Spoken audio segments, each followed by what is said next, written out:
You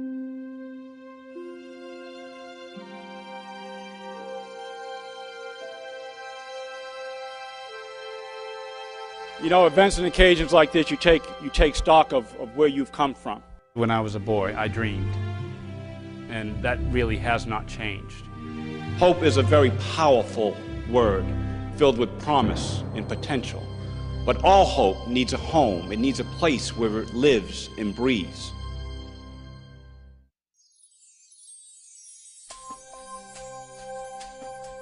I was born to an African-American father and an Irish mother. I was one of my mother's 5 children, all with different fathers. My mother was white, my father was black, and so nobody knew quite what to do with me. Should I be with the white family or should I be with the black family, not recognizing or realizing that I just needed a place where there was going to be some love there and some care there. My mother battled alcoholism her entire life, and it's not a battle that she was ultimately victorious. My father never told anybody that he had a son, and so when he was tragically murdered when I was 5 years old, there was no one from his side that even knew that I existed. My parents regrettably weren't particularly responsible for my care, and so off I went.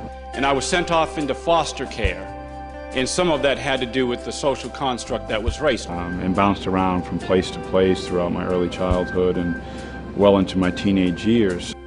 And yet, had anyone dared ask me, I simply would have said, a place where there is love and care is all I really need.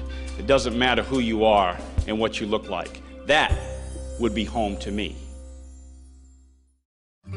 When I look at my life and where I am, perhaps the best example that I could ever give to you was a conversation I had with my 6-year-old son.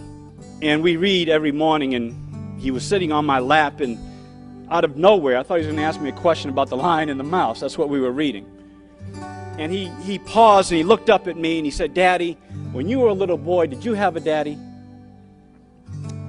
And I paused for a moment. I was expecting to have to answer that question a little bit later.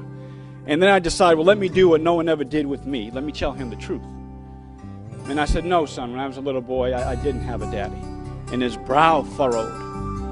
And because he really didn't understand that answer. And then his eyes brightened. And he said, as only a child could say, "Maybe next time you'll have a daddy."